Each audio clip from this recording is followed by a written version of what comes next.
Hola, buenas tardes. Soy Emilio Riboira, vicepresidente del CEPAU.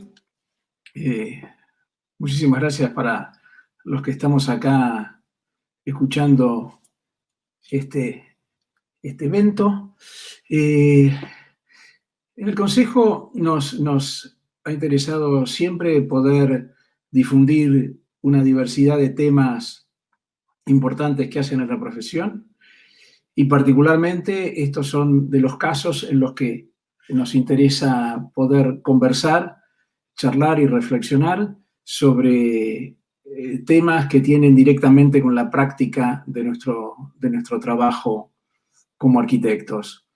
Ya bastante recorremos temas que tienen que ver con los códigos, las tramitaciones, las preocupaciones de toda la gente que nos dedicamos a trabajar de esto en distintos niveles, pero nos da un gran alivio académico, intelectual, ver cuando podemos pensar en las cosas que hacen a lo que realmente hemos aprendido a hacer y lo que practicamos. Particularmente en este caso con Néstor Magariños, consejero del CEPAU, con quien hace años que además compartimos pensamientos y reflexiones juntos. A él particularmente le interesó meterse un poco en el tema para poder difundirlo, de lo que hemos sintetizado en llamar otras tecnologías, para estar discutiendo y pensando y arrimándole a ustedes, a quienes realmente están trabajando en este tema. Yo recuerdo que, y quiero compartir con ustedes algo que me parece que es bastante importante para darle marco a esto, que la arquitectura en un determinado momento, en la primera mitad del siglo XX, realmente corrió un perímetro hacia adelante. Lo que terminó en los impulsos de finales del siglo XIX y se fue armando alrededor de lo que terminó de tomar forma en lo que en líneas más, líneas menos hemos llamado como el movimiento moderno, la creación de ese Olimpo de los grandes maestros del movimiento y las cosas que, más allá de las idas y vueltas sobre la particularidad del moderno, se han dado, son las líneas rectoras de lo que seguimos haciendo. Ese momento realmente la arquitectura, además movida por una realidad de interés social y de una modificación general del cuerpo de la civilización, la arquitectura acompañó realmente desplazando el perímetro de lo que era la arquitectura hasta ese momento, un paso hacia adelante. Y ese perímetro desplazado, esa situación de desplazamiento, estuvo acompañada de un fenómeno tecnológico muy fuerte. O sea, tuvo que ver con una situación tecnológica modificatoria de la realidad. Muy sencilla, fue particularmente la aparición, particularmente del hormigón armado y de la racionalización de los perfiles laminados de acero. Ese cambio vino acompañado de un cambio tecnológico. No hubiera sido posible solamente si no hubiera tenido este cambio tecnológico al lado. Eso que Álvar Aalto llamó la piedra líquida. El hormigón empujó el perímetro de la arquitectura hacia adelante. Cuando hoy nos enfrentamos en este momento de la crisis ambiental, de la situación en la que realmente en lo que hace a lo nuestro, esta pandemia ha permitido que tantos se pusieran a reflexionar en qué va a pasar el día después, que en realidad lo que va a pasar el día después en lo que hace lo nuestro ya era crítico el día antes. Lo que pasa es que esto lo puso en una pantalla adelante con una fuerza muy fuerte. O sea, la situación de la pandemia histórica que estamos viviendo nos puso en un grado de compromiso de revisar el día antes para pensar cómo es el día después, de una manera grave. Yo creo que esto, como marco, le da pie a que lo que hemos decidido tener como invitados en este primer encuentro es a un grupo académico. O sea, nos parece interesante tener, para arrancar, una voz académica desde la Universidad de La Matanza, que el Grupo de Experimentación Constructiva Ambiental, el EXCA, ha desarrollado un trabajo que nos ha parecido interesantísimo, trabajo que ha sido distinguido en la convocatoria reciente de Arquitectura Argentina Solidaria. Y bueno, yo creo que lo más interesante va a ser poder ver la exposición de este trabajo, la conducción y comentario de la charla por parte de Néstor Magariños, y entonces para escuchar a Lucía Solari y a Natalia Rapizarda, coautoras de este equipo, de este trabajo interdisciplinario importante. Creo que lo mejor es pasar a verlos, así que después de esta introducción quedan Néstor, Lucía y Natalia con ustedes. Gracias.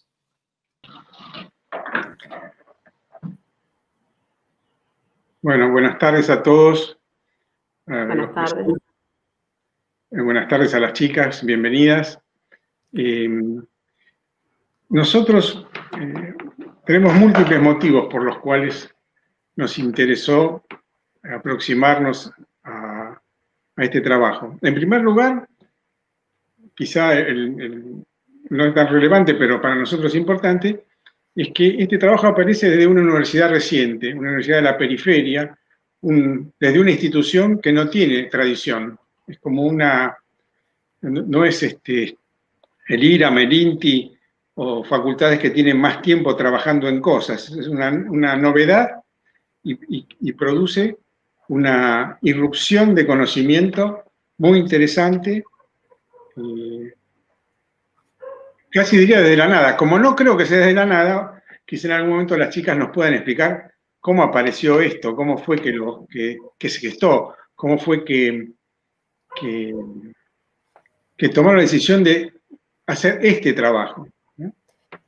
Bueno, Sí, dale. En primer lugar, como vos mencionabas recién, esto surge de una propuesta académica en el marco de la Universidad Nacional de La Matanza, en la carrera de Arquitectura, del cual, como docentes investigadores, tuvimos la suerte de participar en la conformación del equipo que desarrolló el plan de estudios a cargo del arquitecto Javier Fernández Castro, y en ese marco específicamente estuvimos a cargo de la coordinación de los contenidos que se centraban en una única materia que contuviera construcciones, instalaciones y estructuras, que se denominó tecnología, a cargo del titular Tomás Lier.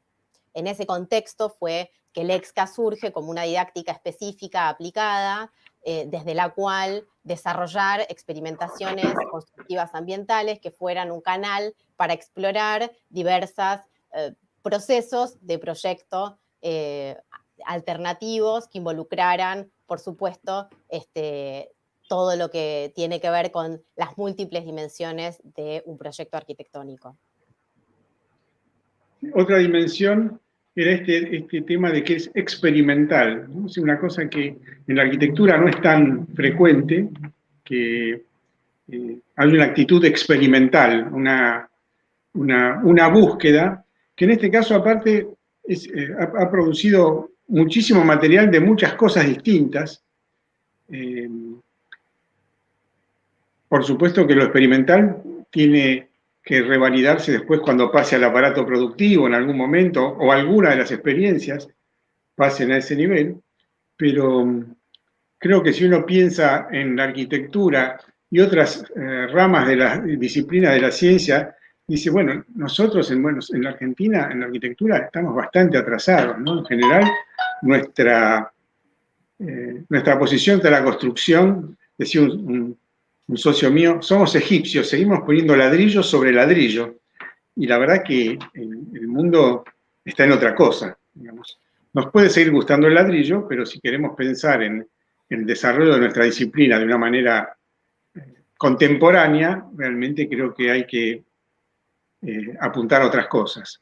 Sí, nosotros entendemos al proyecto arquitectónico como con una capacidad de producir conocimiento, y en ese sentido, desde la academia, consideramos que es esencial trabajar justamente en didácticas que fomenten la exploración y fomenten a su vez la innovación, sobre todo teniendo en cuenta que nosotros somos un grupo formado en la FADU, en la UBA, formamos parte del Instituto de Espacialidad Humana, también a cargo de Javier Fernández Castro, y por lo tanto, ejercemos nuestra práctica, digamos, como docentes investigadores en universidades nacionales públicas, con lo cual necesitamos, digamos, entender que es esencial para nosotros desde este tipo de institución fomentar y ser pioneros en este tipo de búsquedas exploratorias, y eso que forme parte no solo de experiencia de posgrado o de maestrías, sino que se presente en el grado como parte de la formación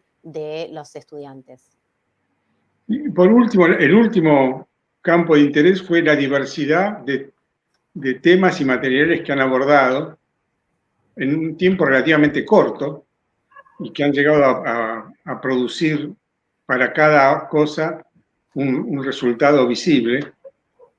Bueno, creo que con estos 3 temas para nosotros ya era enorme el interés que nos generaba y que pensamos que puede generar en otros arquitectos encontrar, quizá no para hacer lo mismo, pero sí para pensar que hay horizontes, ¿dónde está el horizonte de nuestra profesión? Porque si no, nos quedamos siempre en que tenemos que dar un salto tecnológico. Es el último software o la mejor máquina. Y ahí no está todo, no puede ser todo ahí. Bueno, chicas, yo creo que es el momento de ustedes. Arrancamos. Anímense y vayan. Muchas gracias, Néstor. Gracias. Bueno, en primer lugar, agradezco la presentación tanto de Emilio como de Néstor, y celebro también la convocatoria dentro del concurso de Arquitectura Argentina Solidaria para presentar justamente investigaciones y posibilitar a la academia difundir los proyectos y desarrollos que allí se llevan adelante. En ese sentido, para comenzar con la exposición, me interesa, digamos, contextualizar un poco esta propuesta que recién comentábamos, que tuvo lugar en la Universidad Nacional de La Matanza, y contar que este desafío que tuvimos por delante, que involucraba reunir en una única materia todos los contenidos del área tecnológica, tenía que ver con, digamos, proponer un modelo que fuese integral de contenidos, alejándonos de la agregación, digamos, de la agregación de contenidos muchas veces presente en este tipo de experiencias académicas. En ese sentido, para nosotros, digamos, la arquitectura es expresión tectónica, por ende, el dominio de sus condicionantes y herramientas es esencial en la formación de los arquitectos. El objetivo principal del EXCA, como experiencia didáctica, se enmarca dentro de mi tesis de doctorado, que es una tesis que trata sobre la enseñanza de proyecto, específicamente en la creación de nuevas didácticas aplicadas, y tuvo por objeto ver, digamos, el trabajo integral de todos los conocimientos teórico-prácticos acumulados en los 4 años de formación dentro del área por parte de los estudiantes. En ese sentido, tanto la experiencia fue sumamente bien recibida y se trabajó con muchísimo esfuerzo por parte de los estudiantes y por parte del equipo docente a lo largo de las 2 ediciones que se llevaron adelante, trabajando en experimentaciones que se focalizaran en la innovación y la sostenibilidad a partir del trabajo con materiales y o técnicas no convencionales a nivel local en la búsqueda de proyectos con espacialidades interesantes. Por otro lado, vale la pena destacar que como uno de los ejes transversales de nuestro taller, el tema de la sustentabilidad fue un tema abordado desde el primer año hasta el último, reflexionando en torno a la economía material, la utilización de recursos locales, estrategias de ahorro y generación de energía, así como el tratamiento de sistemas de acondicionamiento pasivos. En ese sentido, la didáctica específica tuvo unas consignas muy escuetas que aspiraban a generar restricciones precisas en pos de un proceso de proyecto que fuese lo más abierto posible. La idea era tener reglas que canalizaran el trabajo de los estudiantes, pero a su vez evitar la posibilidad de tener una actitud de innovación y descubrimiento. En ese sentido, se trabajó en primera instancia con unos materiales propuestos por el taller, Asimismo, se trabajó luego con técnicas que habilitaban las posibilidades de reflexión y establecían relaciones directas para llevar adelante y estrategias de abordaje concretas para desarrollar proyectos en general. En ese sentido, para iniciar con los materiales y como parte del marco teórico que nosotros manejamos, trabajamos asumiendo la frase de Semper, digamos, conceptualmente a Semper, que a él habla de que para cada material existe una adecuada técnica y en consecuencia el conocimiento de las características esenciales de los materiales debe ser de dominio del arquitecto. En este sentido, se realizó una primer clasificación de materiales que se agruparon en naturales y artificiales, que combinaba materiales novedosos, como puede ser el PET o el hormigón textil, con otros tradicionales utilizados en formatos o técnicas no habituales, como la caña, el adobe o el ladrillo.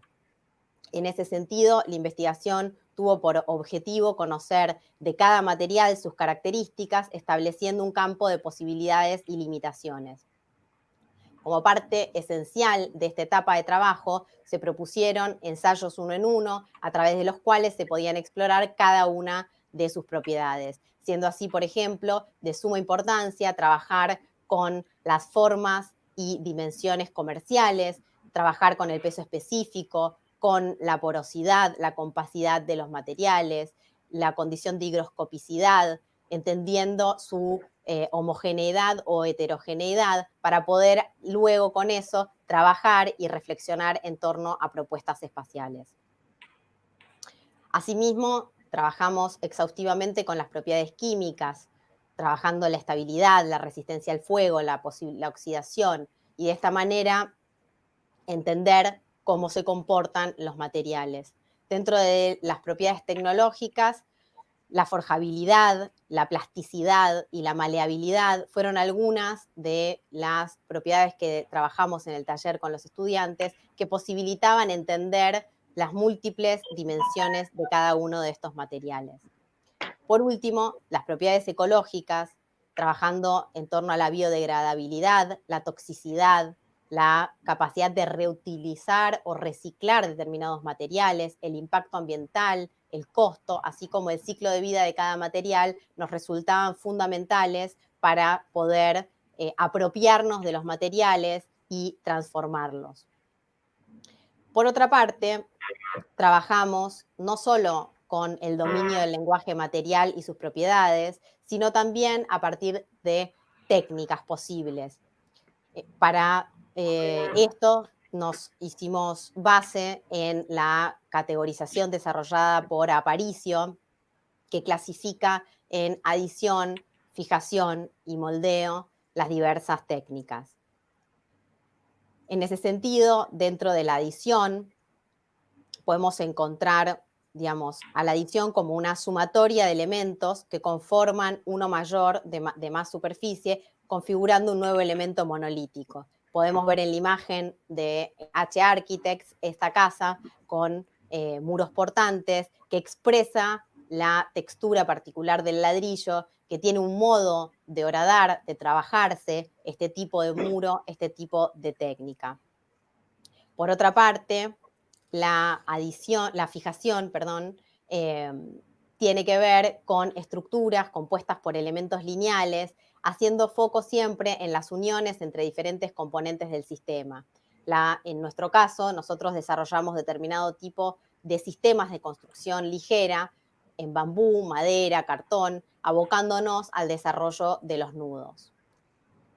Por último, dentro de las técnicas, encontramos el moldeo. Esta técnica tiene como característica la creación de un molde, de un encofrado, donde se cuela el material y tiene un proceso de lento fraguado.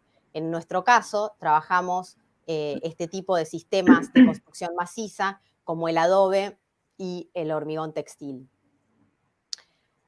A partir de este trabajo, entonces, que tiene que ver con el trabajo material y las técnicas, desarrollamos unas estrategias de abordaje sustentable.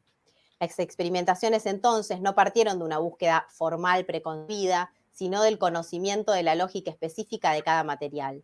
Las técnicas y los tipos de vínculo asociados nos posibilitaron expresiones arquitectónicas sumamente interesantes y enriquecedoras.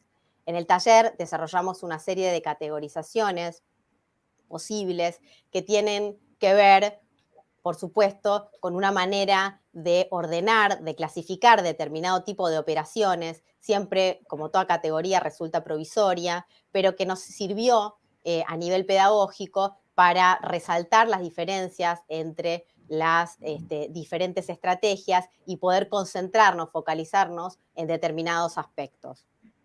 En ese sentido, vamos a comenzar por las estrategias tradicionales revisitadas que buscan rescatar el trabajo con un material o técnica de una región fuertemente arraigado en la cultura, pero que muchas veces es olvidado o considerado incluso precario o incluso prohibido por los códigos de la construcción. Entonces, se pretende retomar la tradición utilizando la mano de obra local y materiales adecuados en sus respectivos medios para aplicar estrategias de innovación.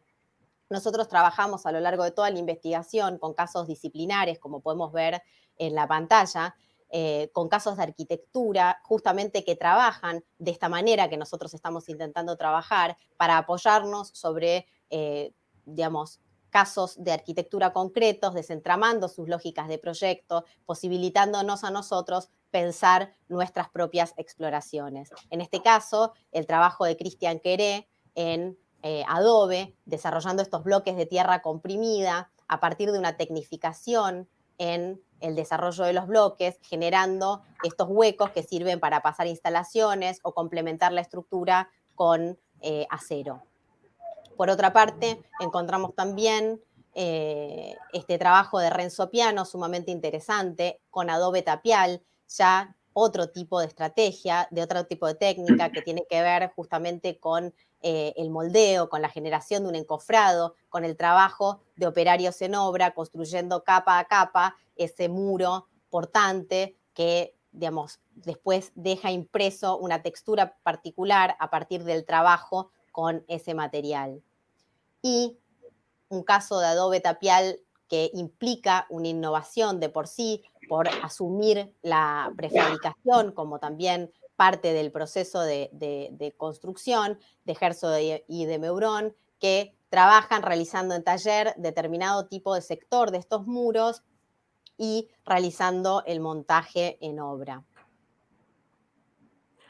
Bueno, buenas tardes. Voy a presentarles el trabajo que realizamos dentro del taller, donde también intentamos innovar con el Adobe, como recién nos contaba Lucía. Dentro de esta estrategia de materiales tradicionales revisitados, además del material Adobe, incluimos al bambú y a los fardos de paja. Ninguno de estos tres materiales se encuentran en el mercado local, aunque como vimos recién, son excelentes materiales de construcción sostenible, a la vez que muy resistentes. Luego de varias jornadas de trabajo en el taller, donde hablamos sobre qué significa que un material sea sostenible y qué variables se deben tener en cuenta para definir la ubicación de los proyectos dentro de la región, determinamos que estas tres experiencias no debían realizarse en el partido de La Matanza, o sea, en las inmediaciones de la universidad, como por lo general solemos sugerir en los trabajos, sino que insertaron los proyectos en contextos donde los materiales se conseguían con facilidad o se comportaban mejor con el clima. Muchas veces el gasto del transporte encarece demasiado el material, por lo que es una variable que tenemos que tener en cuenta. El adobe se trabajó en la provincia de Jujuy por su clima árido, los fardos de paja en la provincia de Santa Fe, que son una producción de la industria local, y el bambú en el delta del Paraná. El resto de los materiales, que son que vamos a ver también, que son el cartón, el hormigón textil, la madera, la membrana y el papel, sí se localizaron en el partido de La Matanza. El adobe, vamos a centrarnos un poco en este material, es un material natural. En el taller estudiamos todas sus propiedades y la composición del mismo, que es arcilla, limo, arena y grava. Se realizaron varios ensayos para estudiar su resistencia a la compresión, modificando la cantidad de cada componente o agregando otros como el cemento. La resistencia a la compresión es una de las cualidades más importantes de este material, junto con su gran inercia térmica. Una de las primeras cosas que nosotros hacemos al principio de la cursada son los ciclos de vida de cada material. El adobe nos permitió corroborar que, a pesar de ser un material que solo puede ser usado en zonas áridas, posee grandes ventajas ambientales que permiten un gran ahorro de energía, pese que posee un bajo impacto ambiental. Es decir, que cuando se demuelen estas construcciones y se reintegran en la naturaleza, deja una muy baja huella de carbono. Este es un aspecto central a tener en cuenta en la relación entre el sitio y el ambiente estudiado. La siguiente lámina o filmina, podemos ver las experiencias que se hicieron en el taller. El equipo se concentró en la exploración y el diseño de los encofrados, los tiempos de fraguados y la expresión del material. Esta última se caracteriza por las sucesivas capas que dejan de manifiesto el proceso constructivo de moldeo. El adobe tapial se logra por el prensado de varias capas de adobe dentro de un encofrado simple. Las experiencias realizadas en el taller recrearon esta técnica de autoconstrucción, como se puede ver en las imágenes de la derecha, dando respuesta a las posibilidades actuales y tratando de ser coherentes con el nuevo escenario sostenible. En la siguiente, bueno, ya vemos el proyecto que se realizó en el taller por este equipo, que se centró en la exploración y diseño de los encofrados, los tiempos...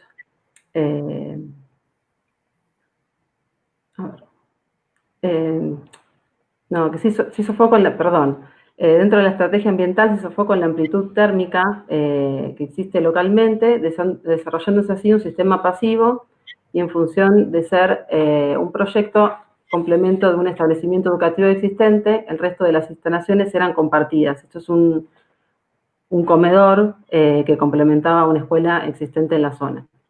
El sistema propuesto consiste en una estructura integralmente en adobe, de compresión dominante conformada por fajas de arco, fundaciones y un anillo de tracción superior, que en este caso es de hierro. Ya que el adobe trabaja a compresión, fue necesario trabajar con otros materiales resistentes a la tracción. Muros y cubiertas fueron proyectados al mismo tiempo que calculados con las herramientas provistas en el taller, intentando llevar al límite el material para realizar la cáscara del proyecto en adobe.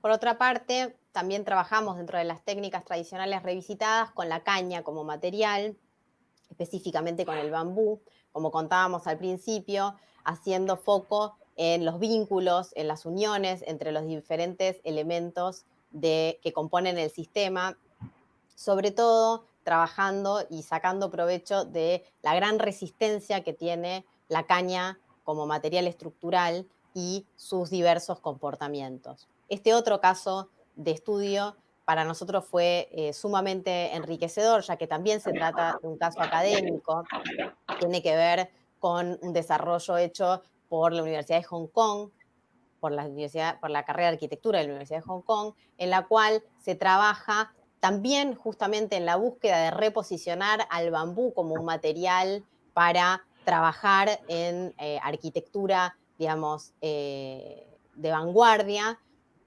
haciendo la innovación de realizar un diseño digital de la pieza. En este sentido, nos parece interesante cómo vemos la tradición y la innovación en un mismo proyecto, la tensión entre el low-tech y el high-tech, y eso fue lo que a nosotros nos interesó como material para poder trabajar y desarrollar en el taller. Bueno, en el taller trabajamos con este material, que es un material natural de formato lineal. Bueno, con los alumnos estudiamos todas las propiedades y sus usos más habituales, que por lo general son todos realizados de forma manual. Se realizaron análisis comparativos con la madera, pero también con el acero. Y en este caso resultó que el bambú resultó ser un material muy resistente y sustentable que lo transforma en un material muy competitivo, digno, como hablábamos antes, de ser incluido en el mercado de la construcción.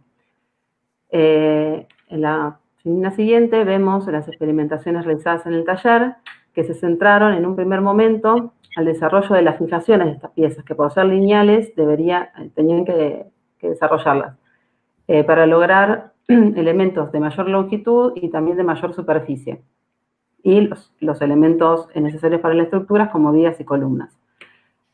Comenzaron realizando ensayos con tanzas, cuerdas y diferentes tipos de nudos que no fueron aptos para el sistema constructivo, por lo cual pasaron a fijaciones más estables, metálicas, que permitieron gran cantidad de configuraciones entre las piezas.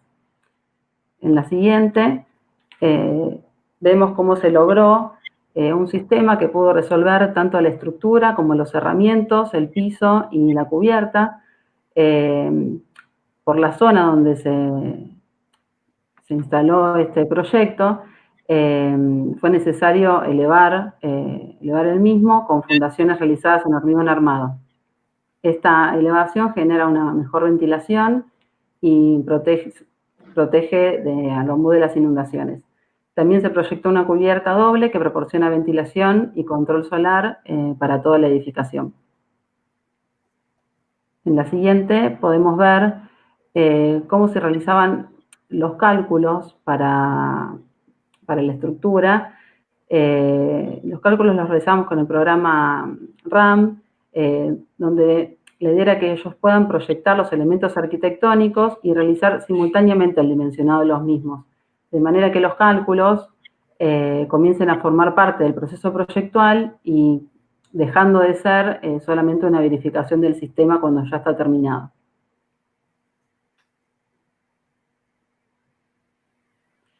Bueno, como último material dentro de esta estrategia tradicional revisitada está el fardo de paja.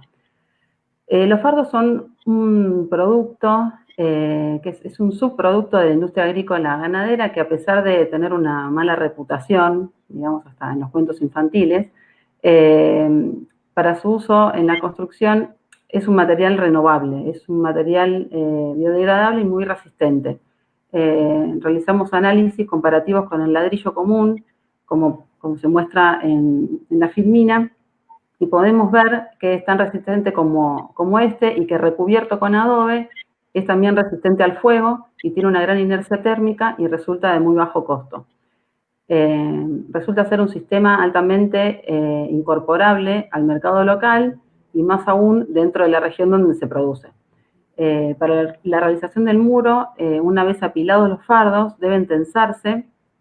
De esta manera adquieren mayor resistencia y luego se pueden cubrir de manera tradicional con la capa hidrófuga y los revoques necesarios. En la siguiente filmina podemos ver ya el proyecto terminado. Como les había comentado antes, se ubicó en el norte de la provincia de Santa Fe, junto también a una escuela rural. El programa desarrollado es una residencia para docentes y empleados de la escuela. En este corte se puede ver cómo tanto el piso, los muros y el cielo raso están aislados con los fardos de paja. Con este sistema lograron configurar distintos tipos de espacios para las actividades requeridas, como dormitorios, cocina comunitaria, semicubiertos, etc. Se propone una cubierta reticulada, que en este caso es de madera, no tiene fardos de paja, que responde a las estrategias de acondicionamiento propuestas. Proporciona una protección al sistema, ventilación, sombra y soporte de los paneles y colectores solares que se ubican arriba. Bueno, en esta última imagen se puede ver el detalle de este sistema constructivo. Es un sector del piso que se encuentra elevado también para protección de los fardos, como pasaba en el bambú. Los elementos del sistema son simples, son alambres de hierro, galvanizado y común, que son los elementos que se utilizan para tensionar los fardos. los tornillos autoperforantes, el fardo de paja y la tabla de madera, que es el elemento de fundación y distribución de las cargas. Bueno, continuamos con la estrategia de resemantización.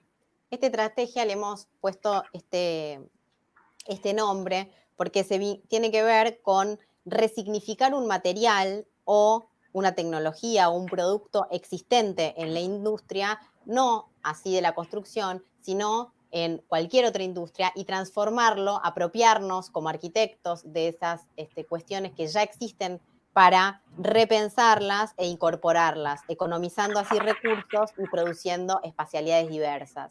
En este caso podemos ver una obra de la Catón Basal que trabajan con la resignificación de las estructuras de invernaderos aplicadas a la producción de viviendas. De este modo generan unas luces que no son habituales para la escala doméstica y posibilitan unos espacios sumamente interesantes y confortables. Por otro lado, tenemos también a la Catón Basal trabajando en este caso con hormigón premoldeado proveniente, digamos, de la industria digamos, que se utilizan habitualmente para estacionamientos, y ellos lo incorporan como tema esencial dentro de su propuesta para esta escuela de arquitectura de Nantes, reduciendo los costos y aumentando la posibilidad de realizar muchísimo más volumen espacial, generando también unas luces libres y unas espacialidades diversas, así como también una imagen y una tectónica bastante particular. Bueno, dentro de esta estrategia de resemantización que contó Lucía, tenemos dos materiales. Uno es el hormigón textil. El hormigón textil es una técnica novedosa que está compuesta por hormigón y por una armadura textil. La ventaja respecto de la armadura de acero es que esta no se corroe, por lo que no necesita un recubrimiento de tanto espesor, posibilitando menor espesor de la estructura total y por ende una reducción de los materiales que componen al mismo, siendo una ventaja en términos de sustentabilidad. Bueno, acá se ven las experiencias y los diferentes ensayos con distintas composiciones que hicieron los estudiantes en el taller. En la siguiente lámina mostramos acá dos tipos de técnicas que se utilizan en el hormigón textil. Una es utilizar la tela como encofrado, que esto posibilita formas mucho más libres, o si no, con la tela como armadura, donde el encofrado puede ser el encofrado tradicional de madera. De esta última técnica se realizaron varios ensayos que exploraron la relación entre los espesores mínimos y la forma. En la siguiente vemos cómo se desarrolla la cubierta compuesta por elementos premoldeados de fácil realización y montaje. Es la repetición de una cáscara donde el borde está rigidizado, que apoya sus cuatro lados sobre columnas. Estas columnas incorporan un sistema pluvial que recoge el agua de la cubierta, resolviendo así la interferencia que se realiza entre los sistemas. En la siguiente, bueno, acá se muestra como dijimos que trabajamos dentro del área de La Matanza, surge esta cubierta para generar la aislación térmica necesaria de una escuela existente que funciona dentro de containers. Pero el sistema puede ser usado para múltiples actividades y contextos. Dentro de esta estrategia de resemantización, nos parecía interesante abordar la temática del papel como un material estructural, tomándonos de este caso de Kengo Kuma, en el cual él desarrolla un pabellón a partir del trabajo y la manipulación del papel, apelando a la forma y la relación entre la forma y la resistencia que éste genera. Bueno, trabajamos también con el papel en el taller. Este trabajo fue muy interesante. Lo interesante de este material para nosotros fue transformarlo en un material para la construcción. Tiene una relación excelente entre peso y resistencia, siendo también de muy fácil acceso. Reciclable, maleable y económico. Estas características posibilitaron que se puedan realizar muchas experimentaciones en el taller en torno a la técnica constructiva. Se hicieron pruebas con papel hecho en tubos y hasta en papel maché. Finalmente se combinó una técnica de plegado con una estructura tensada. Estos módulos de papel fueron variando hasta encontrar el que en la proliferación diera mejores beneficios. Debieron también hacer una selección del tipo de papel, ya que lo que se buscaba era que cubrieran necesidades constructivas y programáticas, pero que no se realizara una mera instalación artística, por lo cual eligieron el papel mineral que resiste varios meses a la intemperie. En la siguiente podemos ver una de las maquetas que realizaron los alumnos en el taller y bueno, en un render. Para transformar la técnica en sistemas, los módulos fueron unidos por tanzas logrando una malla maleable. La estructura de cables tensados que sostiene la malla de papel la convierte en un sistema liviano, desplegable y geométricamente adaptable. Es una manera de hacer proyecto que se adapta a múltiples requerimientos programáticos y contextuales. Otra de las estrategias que trabajamos en el taller tiene que ver con el reuso. Y dentro del reuso encontramos diversas posibilidades.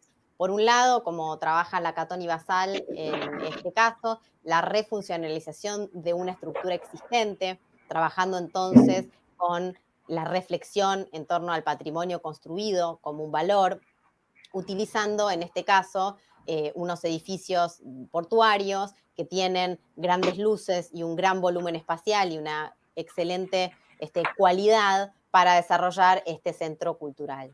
También encontramos este proyecto de Ishigami como una experiencia sumamente interesante sobre la cual reflexionar, que tiene que ver con el encargo que se le hizo a él sobre un proyecto para viviendas para gente mayor, que no tuviese una condición hospitalaria, si bien se trataba de pacientes con Alzheimer, pero que tuviese una condición más ligada a lo doméstico. En ese sentido, el arquitecto tuvo la estrategia de trabajar, de proponer, reutilizar estructuras de viviendas en desusos próximas a ser demolidas, estructuras en madera, en distintos lugares de Japón, trasladarlas y armar así un proyecto que recreaba el hábitat doméstico, la escala doméstica y la significación, apelando a la poética, digamos, típica de este arquitecto, de Ishigami, en la generación, en la búsqueda de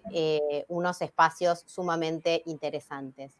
Y por otro lado, otra estrategia en relación al reuso que nos parecía un abordaje pertinente para el taller tenía que ver con estas experiencias desarrolladas por Shigeru Ban en la construcción de refugios para emergencias climáticas realizados con tubos de descarte de la industria que tienen como ventaja, por supuesto, su bajo costo, su fácil manipulación, que no requieren de mano de obra especializada para trabajarse, y entonces nos parecía que el cartón era un material interesante para proponer y trabajar colectivamente. Exactamente, como dice Lucía, incorporamos el cartón como material en el taller. Este material es un material de muy fácil acceso, más aún en la zona donde nosotros estábamos trabajando, que es una zona industrial, en el partido de La Matanza. Las presentaciones más habituales son en cartón superficial, en planchas o tubos de cartón. En la siguiente lámina, acá les voy a presentar 3 trabajos que se hicieron con cartón. El primero, se realizó una estrategia constructiva que se centró en el diseño de una pieza de unión para unir estos tubos de cartón, buscando un sistema flexible y adaptable. El segundo desarrolla un sistema constructivo utilizando los tubos para la estructura de una cercha, y los paneles de cartón se utilizan como aislantes. Y el tercer trabajo es un sistema tipo steel frame, en el cual que denominamos cartón frame.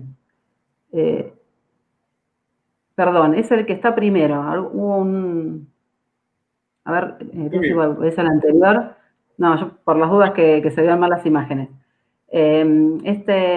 Bueno, esta lámina muestra el primer trabajo, que es el nudo compuesto por las planchas encoladas de MDF y las barras de tubo. Estos nudos están compuestos por varias láminas de MDF para hacerlas más resistentes contra el viento, y porque están dispuestas sobre columnas, forman una estereoestructura que se cubre con una lona que protege de la lluvia y, bueno, y del clima, digamos. Después el segundo caso, que es tiene la particularidad de que generó una estructura, querían trabajar una estructura sistematizable, por lo cual hicieron un cañón corrido a partir de una cercha curva cuyos elementos son tubos de cartón y uniones de PVC. Esas uniones, algunas son comerciales y otras las mandaron a fabricar, le hicieron modificaciones para poder realizar esta forma curva.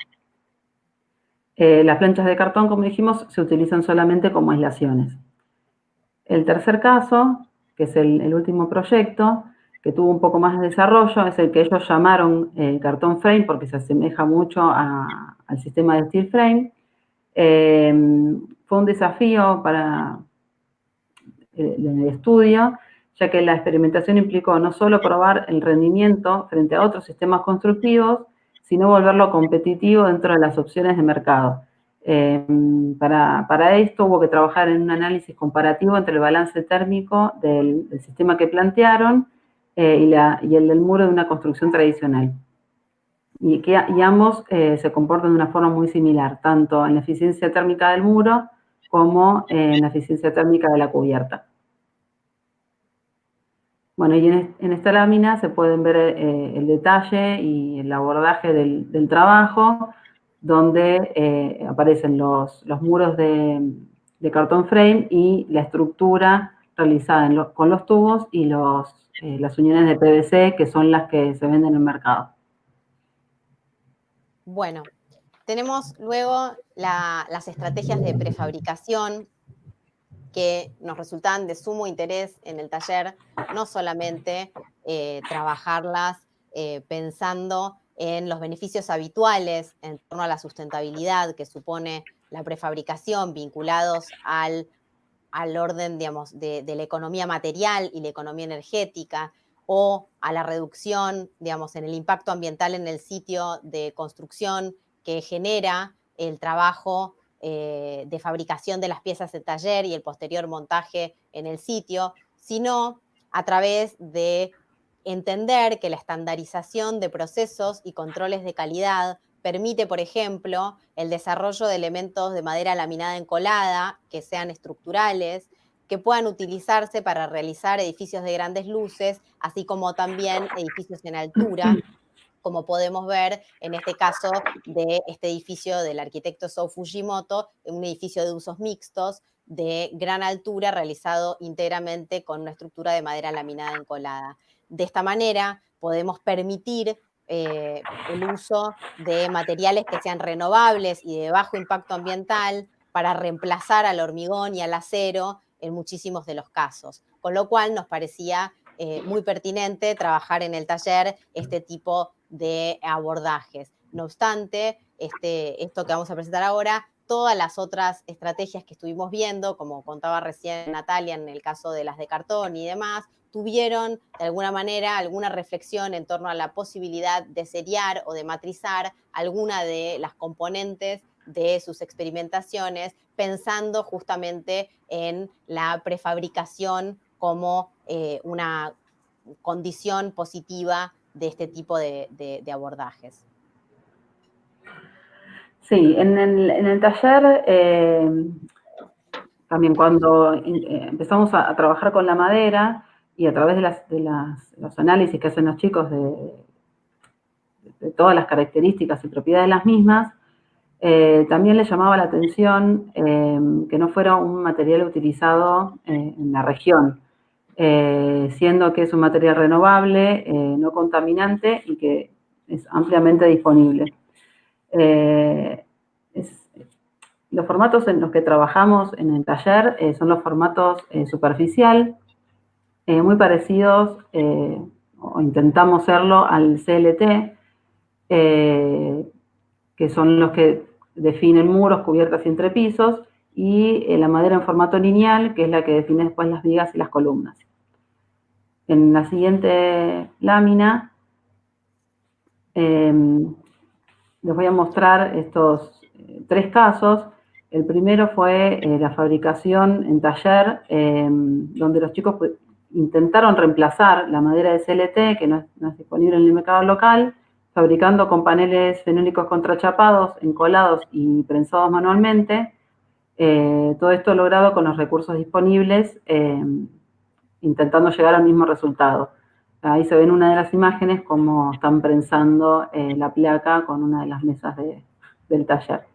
El segundo trabajo fue realizado en madera maciza. Luego del estudio de las propiedades de la misma, se seleccionó al eucalipto como la mejor alternativa.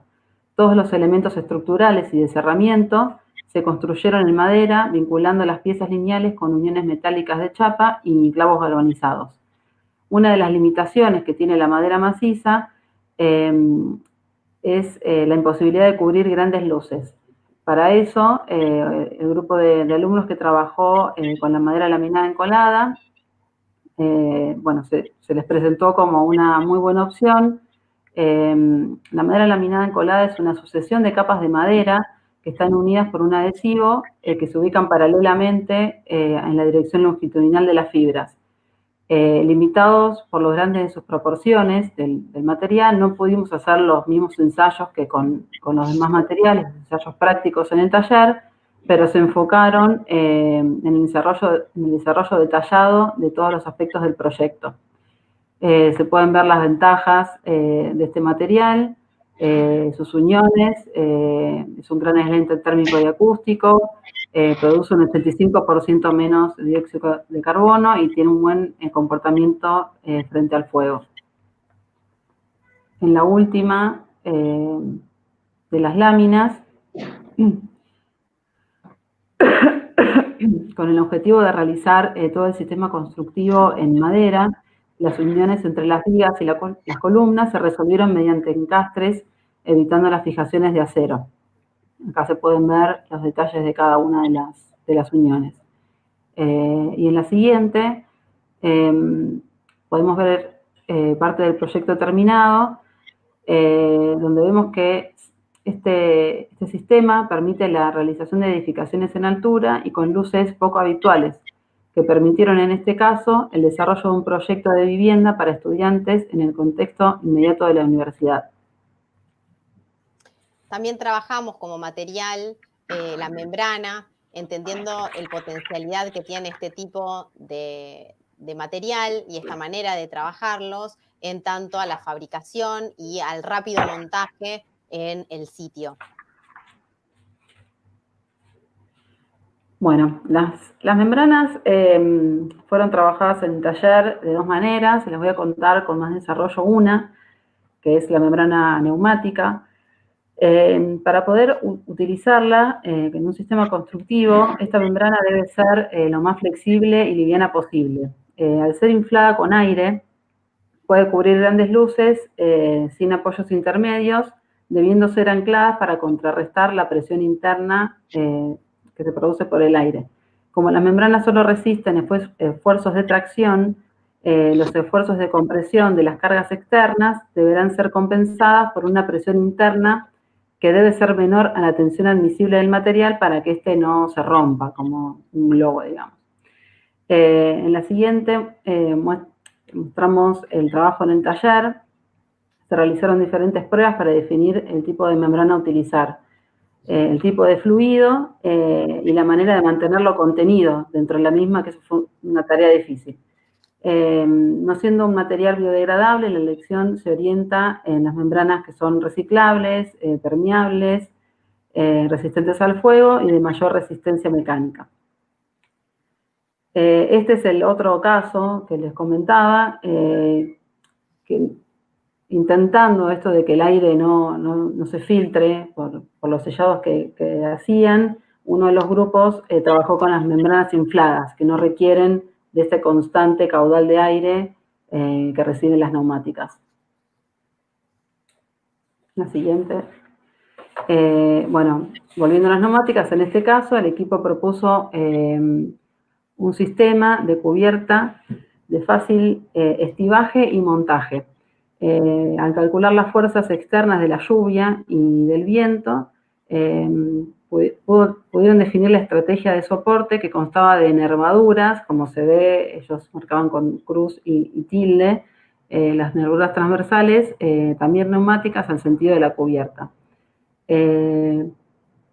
Siendo capaz de cubrir grandes superficies sin necesidad de apoyos intermedios, admite múltiples usos, como podemos ver en la siguiente, siendo aplicable a diversas actividades temporales. En este caso, los alumnos ubicaron una feria en un predio al aire libre de la Universidad de La Matanza. Bueno, por último, encontramos las estrategias de rehabilitación que están vinculadas con otra línea de investigación que tiene el equipo en paralelo, que aborda justamente la temática de los conjuntos habitacionales. En este caso, digamos, el trabajo se focalizó en una reflexión y proposición en torno a los grandes conjuntos, los denominados hiperconjuntos desarrollados generalmente por el Estado, cuyo devenir no fue el esperado y que han sido objeto de la opinión disciplinar y de la opinión no disciplinar. Frente a este escenario, establecemos dos posturas antagónicas que se han ido llevando adelante de manera diferenciada en el tiempo, en diversos lugares, una que apela a la demolición y otra que apela a la rehabilitación.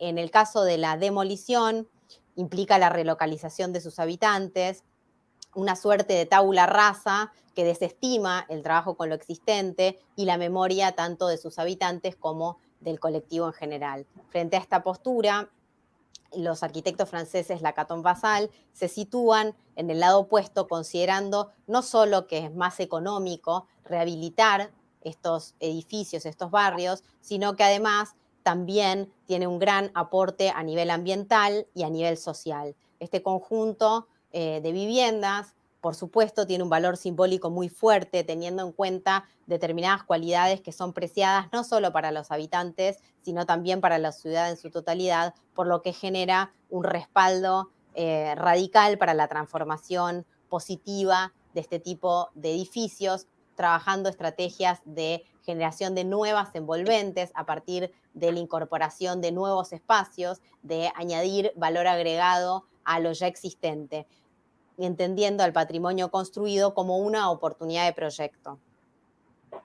En este sentido, y para cerrar, creemos entonces que es esencial el estudio de las propiedades de los materiales, el análisis y la reflexión sobre las técnicas asociadas a estos y la conceptualización traducida en diversas estrategias o acercamientos posibles para la generación de proyectos sustentables. Como arquitectos y docentes investigadores, pensamos que es necesario contribuir a la formación de profesionales con capacidad crítica de insertarse en el medio y poder producir transformaciones positivas del hábitat.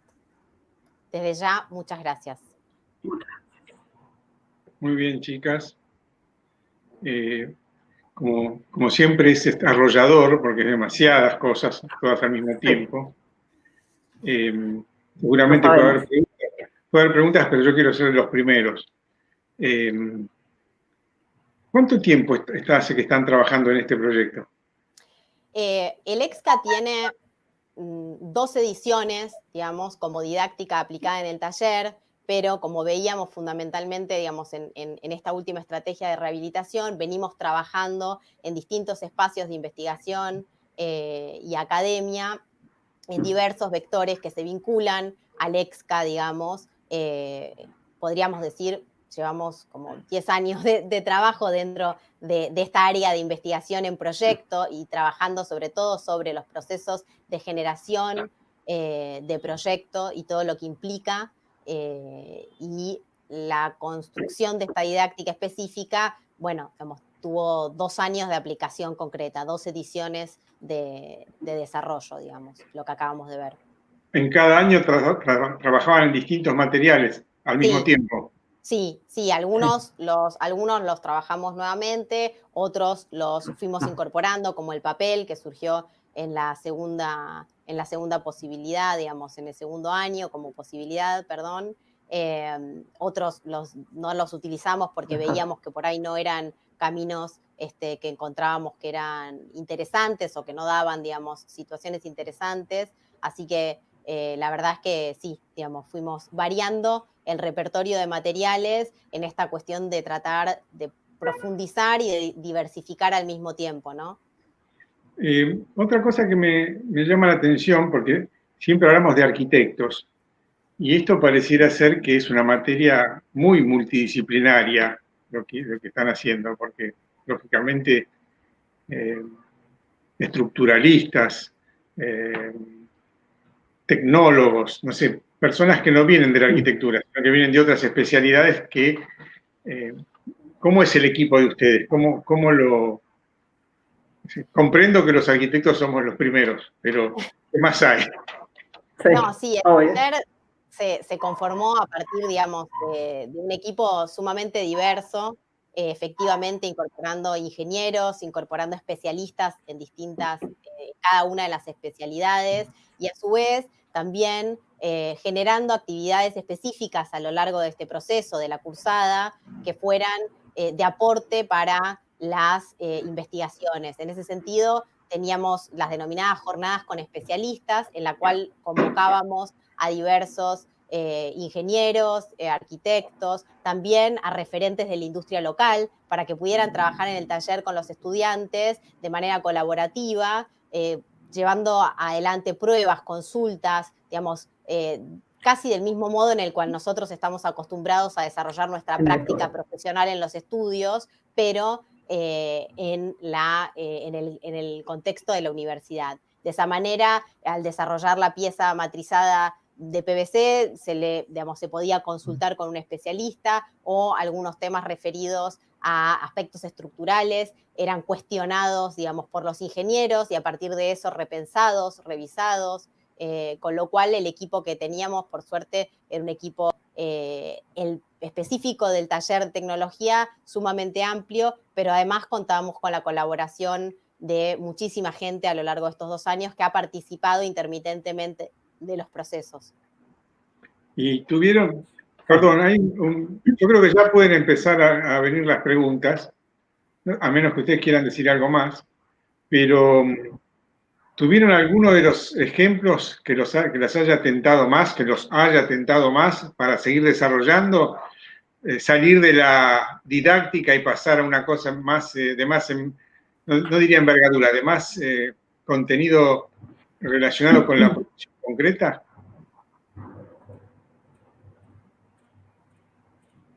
Nati, no sé si querés perdón, comprometerte. Voy a comprometer a los alumnos, en realidad.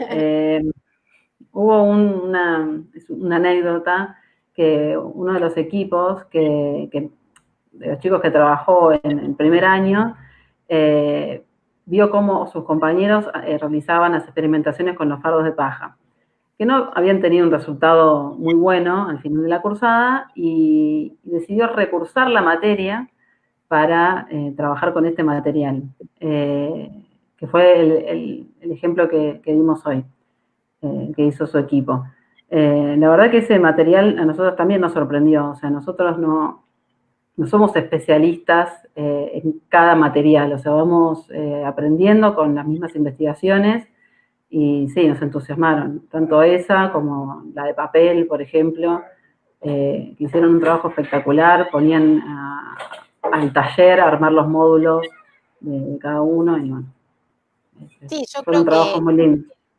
creo que el hormigón textil como innovación alrededor del hormigón como material tradicional y del cual estamos habituados a trabajar en nuestra práctica profesional, digamos, este enfoque que le dimos desde la academia tiene gran potencial para ser trasladado a otro tipo de ámbito, ¿no?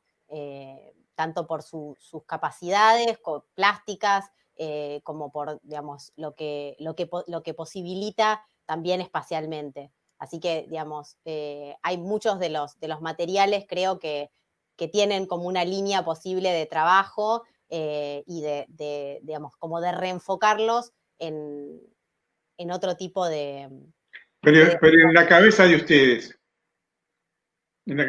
¿está seguir en la academia, en la docencia, o hay una... pispean que hay un mundo afuera que puede ser desarrollado? No, yo creo que sí, que existe, que hay un mundo afuera que puede ser desarrollado, por supuesto, pero sobre todo me parece que es interesante esta relación entre la academia y la industria y la posibilidad de generar innovación, no solamente desde la industria y nosotros como arquitectos después aplicar esas innovaciones en nuestros, digamos, en nuestros proyectos, en nuestros desarrollos, sino hacer el trabajo inverso y proponer desde la academia nuevos caminos, nuevas posibilidades que sean tomados, digamos, por la industria. Creo que en ese sentido la madera como material, en los distintos formatos que explicó Natalia, tanto el CLT como la madera laminada encolada, son materiales que hoy acá a nivel local, ya a nivel regional está teniendo una repercusión, pero a nivel local específicamente por la disponibilidad del mismo, considero que es una potencialidad, digamos, es un camino que me parece que es interesante para reflexionar justamente por su potencial sustentable en relación a las cosas que comentábamos anteriormente. Bien. Bueno, yo sé que podemos pasar a las preguntas si las hay.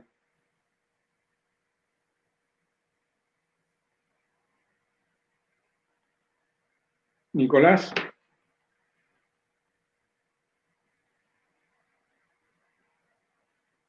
Nos quedamos solos. No hay preguntas. Bien. Bueno, hubo algunas felicitaciones, yo creo que sí, que se las merecen. Siempre, la última reflexión que tengo es que es impresionante la capacidad de los alumnos de llevarse por delante el mundo y casi de la nada traerte algo que vos no pensaste que iban a hacer. Es una cosa que me ha pasado siempre en mi carrera docente, de descubrir que podía ir más lejos de lo que yo me imaginaba con los alumnos.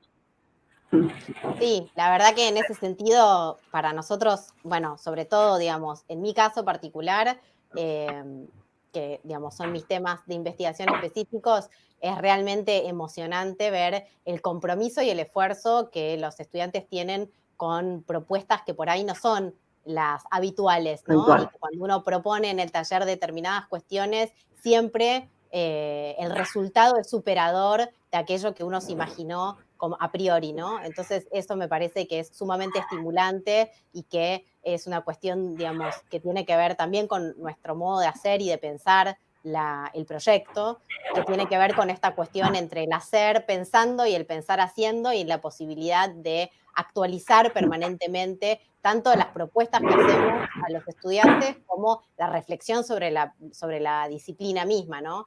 Y en el caso nuestro, a partir de esta experiencia también intentar, digamos, trasladar parte de esta práctica académica de investigación a nuestra práctica profesional en nuestros estudios, con los clientes en distintos tipos de proyectos y escalas. Bien, acá tenemos una pregunta muy concreta sobre el comportamiento de las uniones de PVC al fuego, si lo analizaron. Sí, o sea, muchas veces los chicos se encontraban con problemas de este tipo y trataban de, o sea, hacían las experimentaciones que tenían que hacer respecto de cada tema, pero se enfocaban tal vez en las que más le convenían, digamos. Las uniones de PVC, específicamente no hubo una conclusión respecto de esto.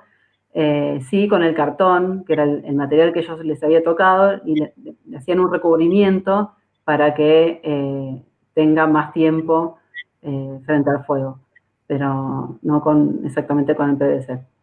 Sí, o sea, en el caso del cartón frame, justamente parte de esto de recubrir parte de la estructura tenía que ver con trabajar esta cuestión de retardar el fuego, ¿no? De retardar la resistencia al fuego. Bueno, y para mí hay una pregunta importantísima que después ustedes harán ya sus declaraciones de cierre, que es ¿cómo piensan seguir? ¿Cómo ven que sigue esto?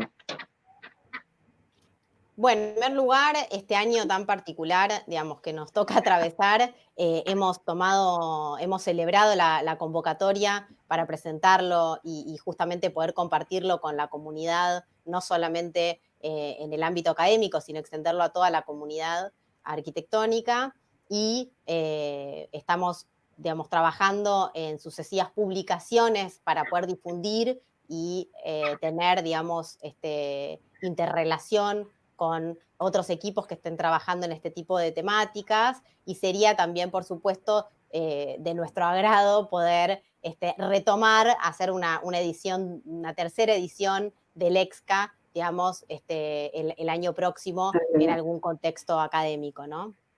En ese sentido, el concurso de arquitectura solidaria mostró muchos equipos que están haciendo cosas que pienso que para ustedes el contacto con ellos puede ser muy interesante, ¿no? El intercambio de esas experiencias en la Universidad de San Martín, otras, no sé, no quiero descartar a ninguno, pero se me ocurrió por universidad que hay otra gente que está haciendo experimentaciones, o no experimentaciones, algunos son más osados, van a la construcción directa, que van a quedar, o no sé si más osados, tienen otro enfoque pero pienso que es una fuente también de recursos para ustedes, quizá conectarse con eso, con esas otras experiencias.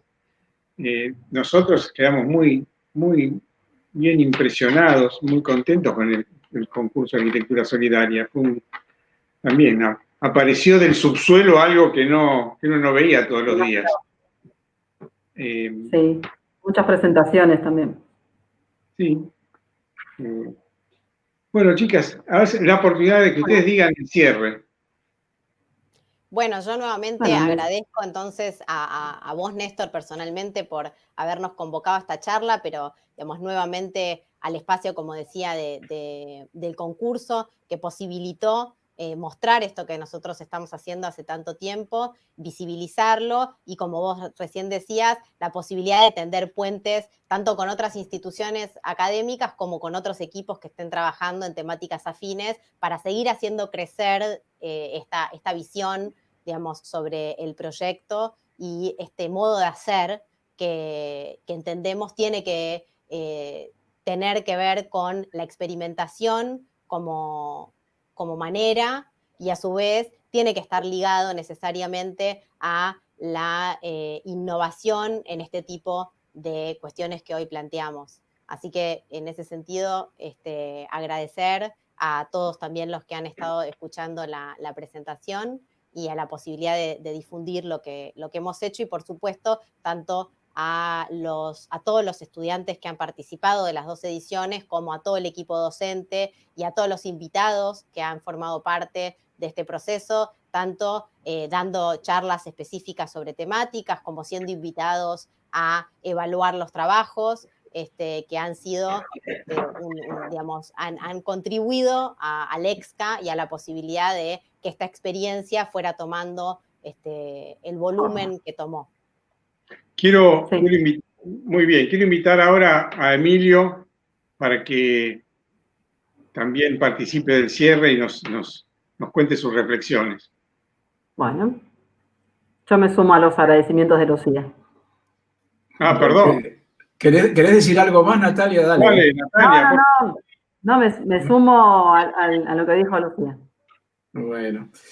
No, realmente, como se imaginarán, siendo síntesis de lo que se imaginan que uno puede decir al haberlas recibido en este ciclo que se inicia en el CEPAU, y lo seguiremos el año que viene y demás, charlando de otras tecnologías, el universo y la diversidad de lo que ustedes han mostrado es interesantísimo. Lo que sorprendía en la pregunta de Jorge, cómo se pudo abarcar en el tiempo que ustedes describen tan ordenadamente una diversidad que traza desde el adobe o el fardo hasta el CLT, el Cross Laminated Timber, que es de esto que vamos a empezar a oír hablar cada vez más, porque realmente esa sigla me parece que yo la descubrí no hace mucho.